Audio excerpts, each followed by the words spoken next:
Happy Monday, everybody. All right, last week a lot happened. Namely, Prince Salman, Prince Mohammed bin Salman of Saudi Arabia, came to Washington and sat down with the president, and they made a deal. President Trump and Prince Salman made a deal. Now, it's been in the news for a few different reasons, but not for the reasons that Greg and I think are important. And I'm calling this deal that they signed Petrodollar 2.0. And I want to explain it to you, but this series, I'm going to do a two-part series because before I go into what Petrodollar 2.0 is, I think it's good to understand what Petrodollar 1.0 was.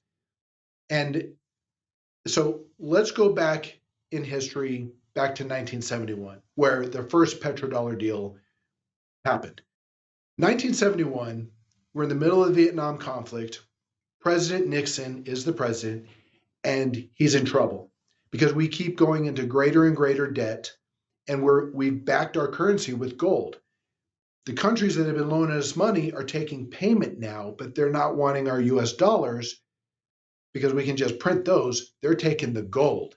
And we were losing gold. We went from owning 20,000 tons down to 8,000 tons. So Richard Nixon gets on national television and declares the United States must defend our currency. Therefore, we are going to temporarily get off the gold standard. And just like any good government plan that's temporary, it wasn't temporary. We still aren't back on the gold gold reserve. So what happened though by removing gold from the dollar is the purchasing power of the dollar dropped instantly. And we had a true fiat currency, meaning that there was nothing backing the dollar. Although we did still have the largest military in the world, which does say something. However, you got to be able to afford that military. You got to have something. Other countries don't want your paper just because it's prettier than their own currency. It's got to be backed by something that's valuable. So here's where the petrodollar deal came in. Henry Kissinger, a few years later in 1974, went to Saudi Arabia and met with King Faisal. And he said, tell you what, King, we're going to make you a deal. Now I'm paraphrasing here, but he said, we'll make you a deal. You sell your oil only with US dollars. The United States will protect you, no questions asked. Now, what the goal of this was to stop Saudi Arabia from selling oil to Germany with Deutschmarks. We wanted the US dollar to reign supreme.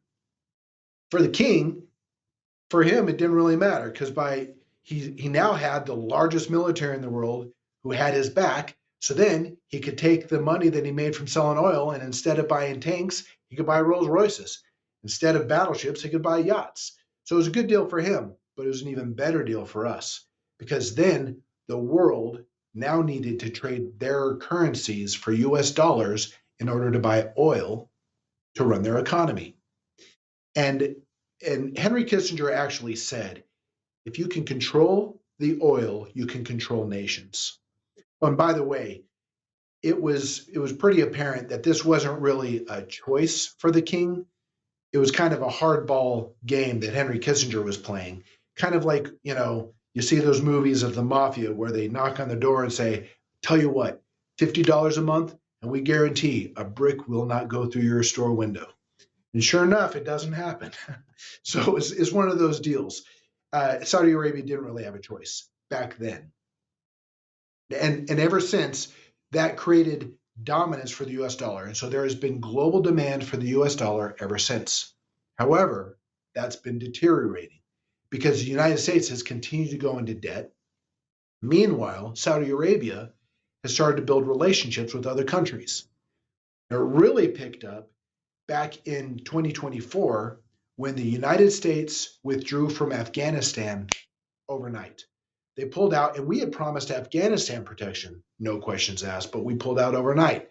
So the very next week, Saudi Arabia's Prince Mohammed bin Salman flew to China and brokered the first deal to start selling oil to China through the yuan instead of the US dollar. Since then, he has sold oil to India with the rupee and started to talk about deals in Europe. Now, if that happens, that means there's less and less demand for the dollar. But wait a minute, the US is going into more and more debt. We've got to have demand for that dollar. So something had to change. Now, I've got a chart here to show you how the dollar has fallen in terms of percentage as the reserve currency. So here we go. This goes back to the year 2000 when it was over 70% of global reserves till today where it's just over 55%. That's not a good trend. Trump had to do something, which is where we get to last week, which I will cover next week with the Petrodollar 2.0. Take care.